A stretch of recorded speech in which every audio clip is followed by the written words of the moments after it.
I was very determined, because in the beginning it was very difficult for me. It was not really easy to find also my voice, and I was many times, I remember, after lesson singing, I was depressed. I thought maybe it's not my thing, and I thought many times about it. But then something in me was always pushing in that direction. Enrico, it's so lovely to meet you here on Zoom. Thank you very much. Yeah. For me too, it's a great pleasure. Tell me, where are you now at the moment? So at the moment I'm home. I'm at my place. I live since 3 years with my wife in Puglia, in Altamura. That it's a little city next to Bari. Yeah. So we live here with our 2 daughters. I actually became for the second time father just 2 weeks ago. So. Oh, congratulations! Thank you. So wonderful. Thank you. And how is it with the new baby in the house? It's great. It's great. It's the second daughter. The first daughter, Benedetta, she's 2 years and a half. Yeah. And now she began to go to school for the first time. So a lot of things, new things going on.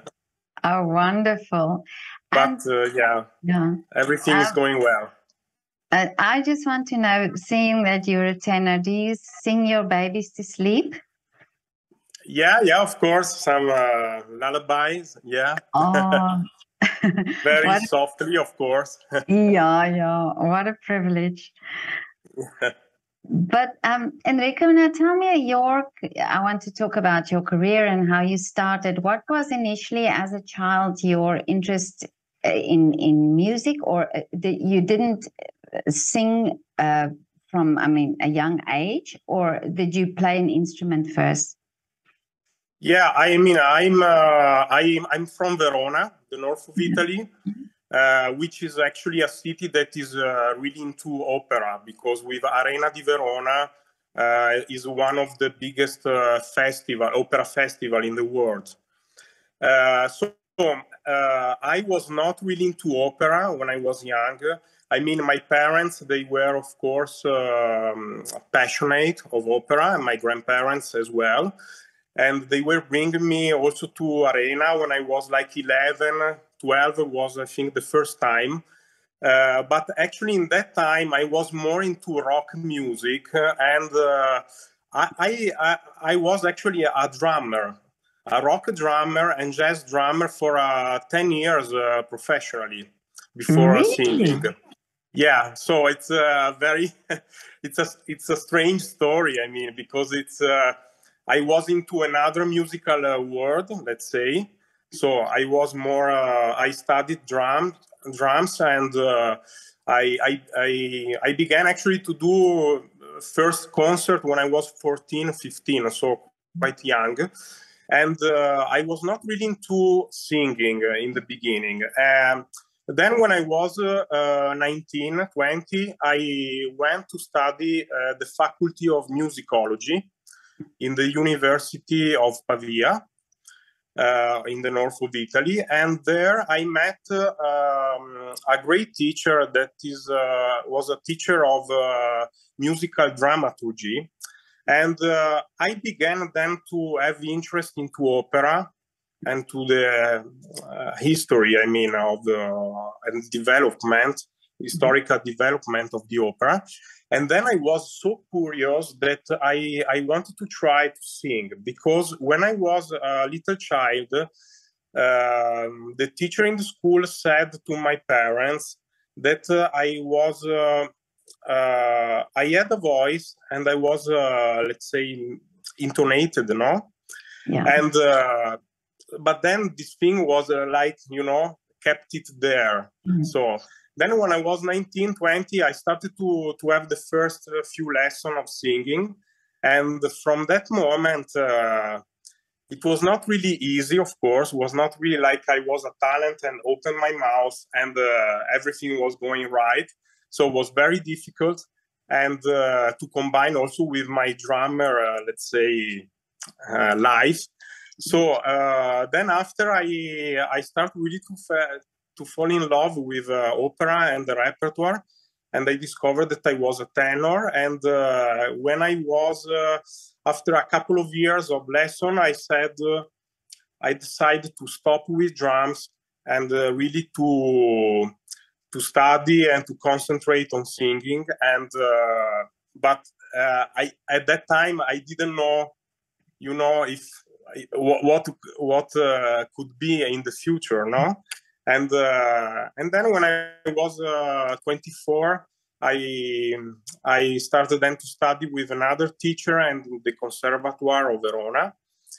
And I won my first competition. So then everything step by step went on, and now it's 16 years of a professional career. So that's basically the story. I mean, yeah, but how amazing that you went from playing the drums and that genre of music to opera singing. But what was the initial interest then to study musicology when you were 19? Yeah, when at that time I thought it's difficult to be like a drummer, and to live with that, especially here in Italy. And at that moment I thought I want to study in a faculty where I can really open my mind musically and finally know the history of all the music. Not only classical music, let's say, but also popular music. So I wanted to have a general, cultural, let's say, thing in my mind, and maybe to go to teach history of music or to write in some newspaper. So at that time I thought maybe can be also this, but then singing was really a surprise in my life. Somehow, sorry. No, say. No, sometimes I think that it was like hidden in me. I don't know. Yeah. Something there, because I always admire singing, and singers, and really to use the voice. So I was really fascinated by, and so maybe it was there somewhere in me. Yeah. Well, I believe that always that if you have a talent or if you're meant to do something, that it will surface somehow. It was something will come around to help you to get there. But yeah, what fascinates me also is that you say you were not really sure that it would be a career, so you still persevered, and you said it didn't come naturally. So there must be there was some sort of determination for you to do that. Absolutely. I mean, it's very important because singing, of course, all the professional, are difficult, especially in art. My father was a sculptor and painter, so everyone had, a difficult way, let's say. It's not simple, especially nowadays. But somehow I always felt that I wanted this, because to my parents I said when I was like 14, I don't know in which way, but my dream is to live with music. I mean, to be able to live my life and everything, but with doing a job that is into music. So at the time, of course, I didn't know about singing, but then I was very determined, because in the beginning it was very difficult for me. It was not really easy to find also my voice, and I was many times, I remember after lesson singing, I was depressed. I thought maybe it's not my thing, and I thought many times about it, but then something in me was always pushing in that direction. But this is interesting. Also for me, when I talk to singers, that the voice, that's your instrument, but it also depends on many things. Like a conductor said to me the other day, even if the weather is different, it's going to affect your voice, or if it's dry or there's so many factors. But yet, this I find fascinating, that you had to also deal with that. You had to deal with that, and also finding your voice. How do you find your voice as a tenor or a baritone, or how do you discover that? I mean, I speak of course, for my experience, but my teacher, my first teacher, he said to me always, the voice is the mirror of your soul, because everything is influencing your voice. If you are not happy that day, voice is not going really to work, because it's not only, of course, we are like sportive, we work with our body, and it's very difficult because we don't know what we can't see, like the piano or other instruments, what really is happening. Yeah. But the technique, of course, it's very important. It's the most important, breathing and all these things. You need a very good teacher. Without a good teacher, it's impossible. But then you have to work on yourself. I mean, your character, your mentality, because everything is going to affect your voice, and in that day, if you are in good shape or not. And you have to be strong mentally in the days that you are not in good shape, because mostly of the time we are in good shape when we are home. So because we are relaxed. We are relaxed, we are studying, we don't think, we don't have the public, we don't have conductor there, we are not on the stage, so with the orchestra. So it's then when you are on the stage, many tensions are going, in that moment, in the right moment that you open your mouth and you start to sound, to make a sound. You have to be very, very concentrated. Yeah, and also the fact that you to put up an opera, it's a long process, and it's long hours of singing and practicing, and it's also these different stages of rehearsals and stage rehearsals and so on. So does that also affect then the stamina? Like your voice needs to be rested before a performance, or do you know when to push or when to rest your voice?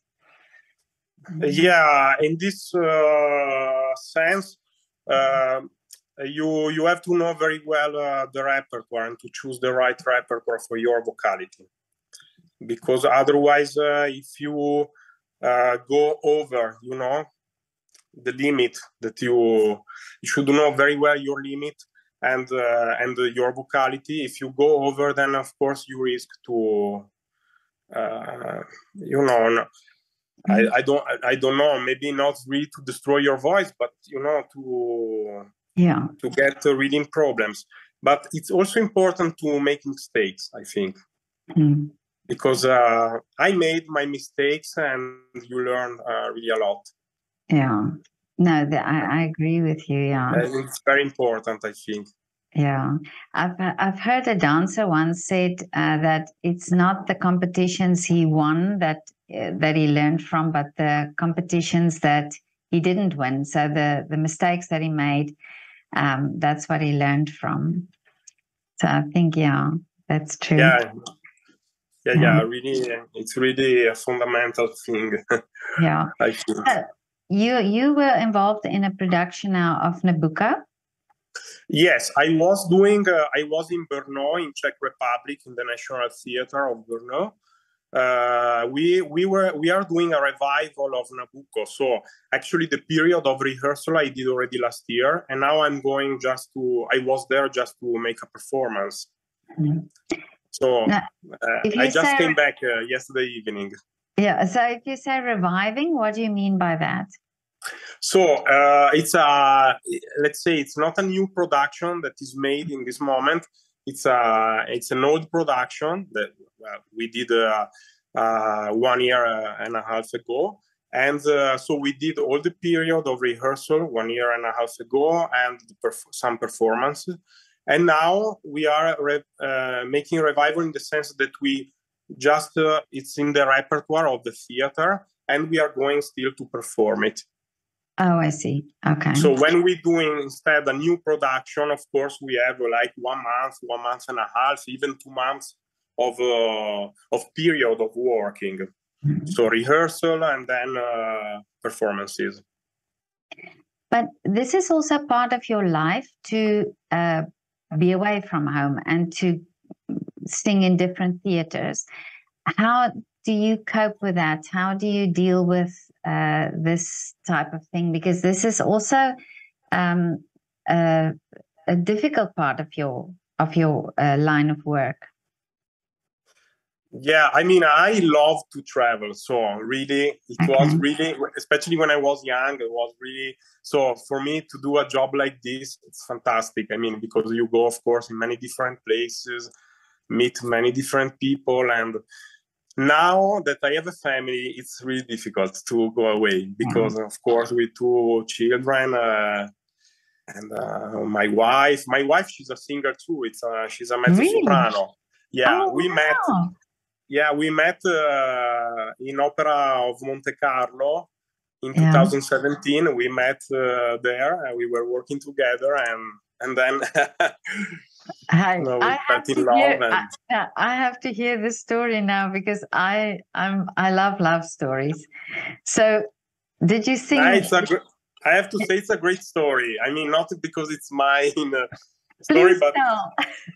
I mean, when we met, it was really like just friendship. I mean, there was not really, like we say in Italy, colpo di fulmine. Now that you meet people and you immediately you fell in love. So was nothing about this. I mean, but we somehow we found each other very well to talk about everything, So mentally also very connected. And so there was really nothing about, attraction, physical attraction. Of course, I mean, she's a beautiful woman, so of course I liked her, but there was not really interest. And then after, when we finished the production, I was missing her somehow. I mean, I was missing this presence. And I understood that I was in need in my life to have a person like her. So I was not simple. I traveled a lot to see her, and we always, we were working both together. No, I mean, not together, but separate. So there was we were even traveling 12 hours and see each other 24 hours and then go home. So. And then after 1 year, we decided to marry. So, and amazing. Here in Puglia, actually. And I decided to come here. I mean, we decided to live here in the south of Italy. So you have your base there, both of you. And then, she then understands when you have to go away, and she understands your work. And this is wonderful. Yeah, now we are trying to work in alternate periods so we can stay together, and I can accompany her or her. She's accompanying me. So also last summer I was in Austria. I was actually in Oper in Steinbruck singing Turandot at the festival in St. Margarethen. So I was 2 months and a half in next to Vienna. And she came with Benedetta, with our first daughter. So it was great. It's great also to be together and to see different places. So we like a lot. Yeah. And Benedetta is such a lovely name. Thank you. Yeah. Thanks. And and so you say, and she also, I mean, you alternate so that you can be as a family together. And how wonderful is that you can, that your jobs allow you to do that? Yeah, not always, of course. It's not simple, because we did also a period where I was away for 1 month and a half. So sometimes, and then was COVID time, so it was very difficult, to catch even a flight and come for a couple of days home. It was impossible. So it was not simple. But now we hope that will be better, of course.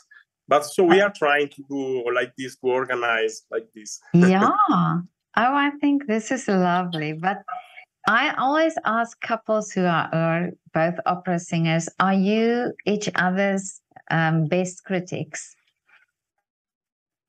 Do you? Yeah, a lot. It's not simple. Yeah. So you. I mean. Sorry, I mean, so people saying that they help each other, sort of, or not help each other, but like the critique each other in a very positive way. So it's really a true and well-meant criticism. I think is the most sincere. Yeah. Let's say, because but it's difficult to accept from your wife, from your husband, because from someone else teacher it's different. You accept, you think okay, but then from your wife, I mean, for me sometimes it's difficult, but I know that it's very sincere, and I know she's right. I know she's right in that moment. So it's very important. I mean, in general, for singers, it's very important to have the other ear outside of you, because what we hear, it's another thing, it's another sensation. It's not exactly the same result that the audience, I mean, who is outside is listening to. But I mean, I think it's important in a relation. I mean, between two singers, it really has to be constructive. I mean, and to really to help each other. I think it's very important to accept this. Yeah. But now also what I ask artists is the side that you have, that's the artistic side, and you work on that and you're dedicated on that. But then there's also the business side of things. How do you deal with that? Very difficult. Of course, we have management that is working for us, but sometimes it's very difficult to accept, things of the business. So sometimes it's also depressive in a way, because it's not a sure job. This, I mean, it's you wake up in the morning and you have to to move on, even if your voice is not really working good. And so the artistic and the management, I mean, the business side, it's difficult to keep them separate. Yeah. And sometimes, you have to concentrate. You have to concentrate on your job and don't think too much about the future, or if the contract is coming. So, and it's very difficult to don't think about. Think about the future and the contracts, if they are coming or not. So but you have to deal with that. Yeah, everybody is saying this, and yet it is an important part. But it seems to be that this is the less enjoyable part of being an artist. Yeah, it's the less enjoyable, of course. But you know what? That it's important that you don't lose the passion for your job because of problems with the business environment, management, or whatever. Because sometimes then you are maybe you feel down, something is not coming, and then and then you are less concentrate on the artistic part, and it's not good. I mean, you have really to keep them separate somehow. Yeah. But now, tell me, Enrico, what is now next for you? So now I'm actually this year, I'm working in Brno for Nabucco. I have several performances. Yeah. And I also, kept some period to be with my wife because we have the new daughter. So It's important. It's very important, and this is the most important. And then next year I will make my debut in Opéra Garnier in Paris with a new production by Robert Carsen, which is one of the most great opera director. And it's Ario Dante by Handel. So it's my first actually Baroque opera. Oh wow! And this is the most important now. Let's say thing that I have. So it's a debut in one of the most important opera house in the world. So how long is your preparation for that now? Depends because in this case I do a little role. So of course I have a preparation, but it's not maybe taking the same time like I'm doing a principal role.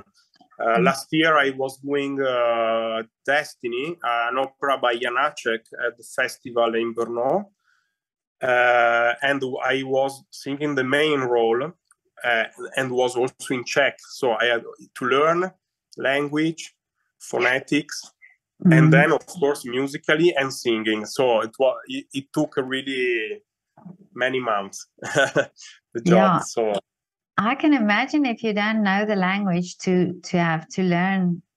Yeah. No. Yeah. The pronunciation and everything. It's difficult because I'm an Italian tenor, but I don't know how it came, but I'm mostly singing in foreign languages. Really? Yeah, it comes easy for me.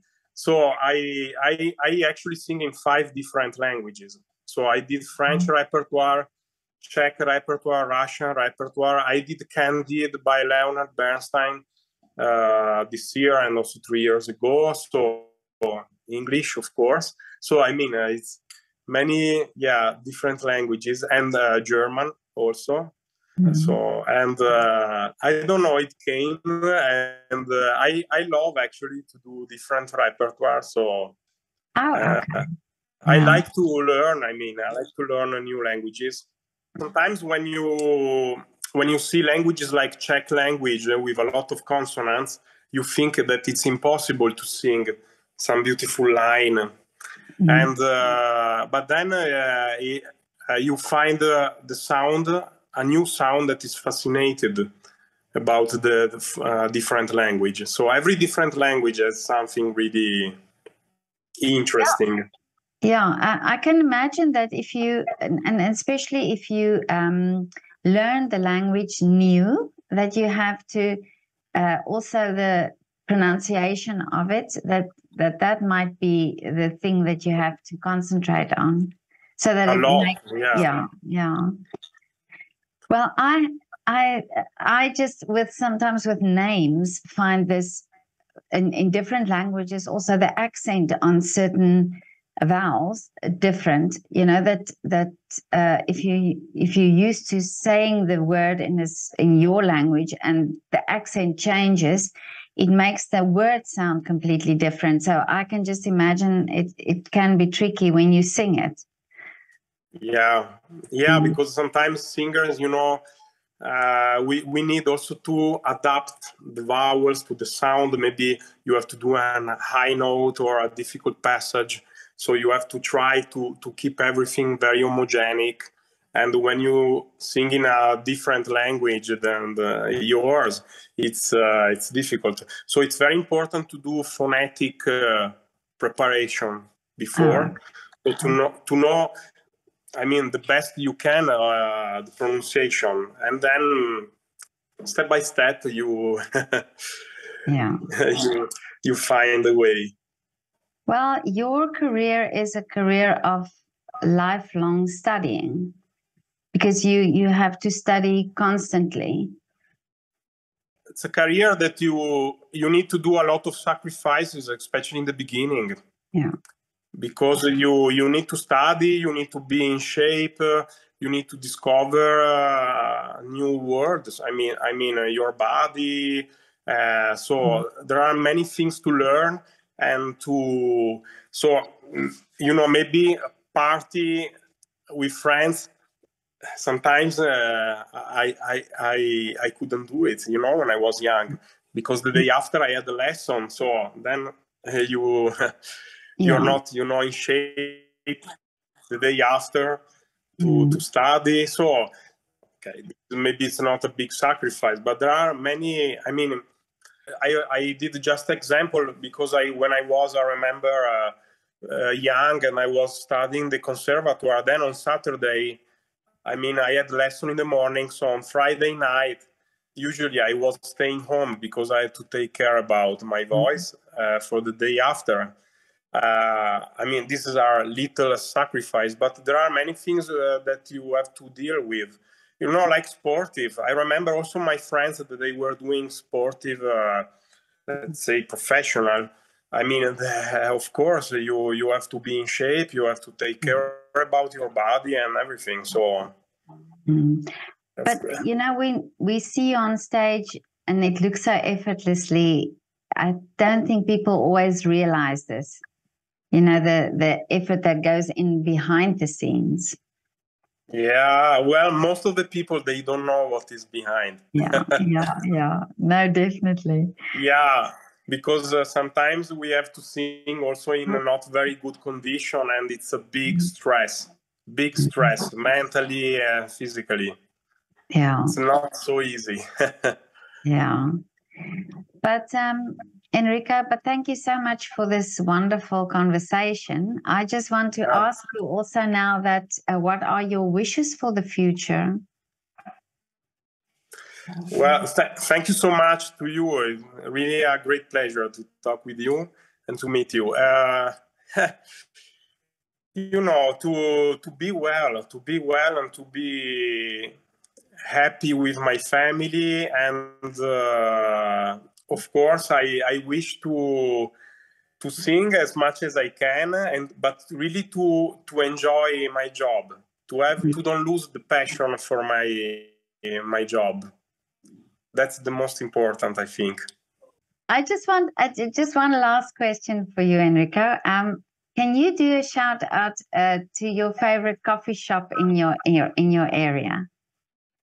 Oh, it's difficult because there are so many good places here. Really? Yeah, I got weight since I live here. Oh, yeah. I don't know. Coffee. Yeah, there is a bar, Stile Libero. It's the name here in Altamura. It's a great place. They do fantastic coffee and really a lot of good things. Yeah. Well, Italians are known for having good coffee. Yeah, sure. It's true. Yeah. Okay. Because I travel a lot, and I can assure you that it's the best coffee. It's in Italy, yeah. Yeah. Have a lovely afternoon and enjoy your lovely daughters. Thank you very much. To you too. Have a great day. Thank you, Enrico. Thanks a lot. Thank you. Thank you so much. Bye. Thank you. Bye. Bye.